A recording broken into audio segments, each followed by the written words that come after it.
Hi అండి, అందరికీ నమస్కారం. ఈరోజు నేను చేయబోయే రెసిపీ పేరు బెండకాయ ఫ్రై అండి.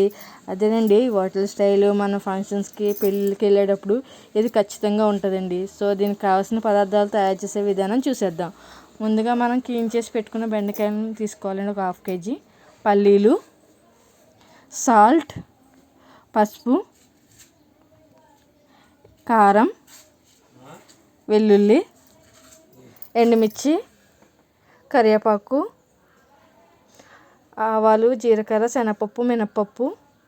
ఈ విధంగా బెండకాయలను రౌండ్గా కట్ చేసి పెట్టుకోవాలి. మనం స్టవ్ ఆన్ చేసుకుని ఒక ప్యాన్ పెట్టుకుని అందులో డీప్ ఫ్రైకి సరిపడినంత ఆయిల్ పోసుకోవాలండి. ఆయిల్ బాగా వేడెక్కిన తర్వాత మనం రౌండ్గా కట్ చేసి పెట్టుకున్న బెండకాయ ముక్కలను అందులో వేసుకుని బాగా డీప్ ఫ్రై చేసుకోవాలి. బాగా డీప్ ఫ్రై అయిన తర్వాత ఒక ప్లేట్లోకి తీసుకోవాలి. అవి బాగా ఎర్రగా వేగిన తర్వాత ఈ విధంగా వేగిన తర్వాత ఒక ప్లేట్లో పేపర్ వేసి టిష్యూ కానీ ఈ విధంగా తీసుకుని పక్కన పెట్టుకోవాలి. అలాగే మనం స్టవ్ ఆన్ చేసుకుని ఇంకో ప్యాన్ పెట్టుకుని అందులో 1 స్పూన్ ఆయిల్ వేసి, 1 స్పూన్ మాత్రమే వేయాలండి ఆయిల్. ఇందులో పల్లీలు వేసి బాగా ఫ్రై చేసుకోవాలి.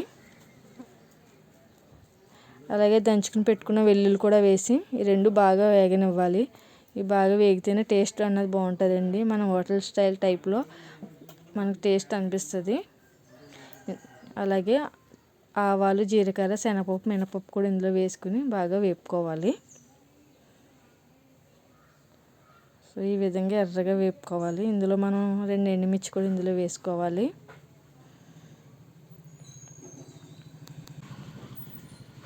సరే ఈ విధంగా వేపుకోవాలండి. ఇందులో మనం కొద్దిగా కరివేపాకు, కొద్దిగా కారం, కొద్దిగా పసుపు, రుచికి సరిపడినంత సాల్ట్ వేసి బాగా కలుపుకోవాలండి. అలాగే మనం డీప్ ఫ్రై చేసి పెట్టుకున్న బెండకాయ ముక్కలు కూడా ఇందులో వేసుకుని బాగా కలపాలి. మనం 10 నిమిషాల పాటు బాగా కలిపితేనే ఉప్పు కారం అన్నది బెండకాయ ముక్కలకి పడుతుంది. లేదంటే అక్కడక్కడ ఉండిపోయి దానికి మనకి ఉప్పుగా కారం కింద ఉంటుంది. బాగా కలుపుతూ ఉండాలండి. ఇది బాగా కలిపిన తర్వాత ఒక 10 నిమిషాల పాటు సిమ్లో పెట్టి ఉండనివ్వాలి. ఈ విధంగా చాలా టేస్టీగా ఉండే హోటల్ స్టైల్ బెండకాయ ఫ్రై రెడీ అయిపోతుందండి. సో మీ ఇంట్లో కూడా తయారు చేయండి. సో ఈ విధంగా మనం చేసుకోవాలి.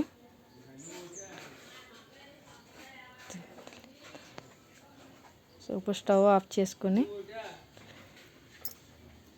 రెడీ అయిపోయిందండి. స్టవ్ ఆఫ్ చేసుకుని మనం ఇందులో బెండకాయ ఫ్రైని ఒక దాంట్లో తీసుకుని పెట్టుకోవాలండి.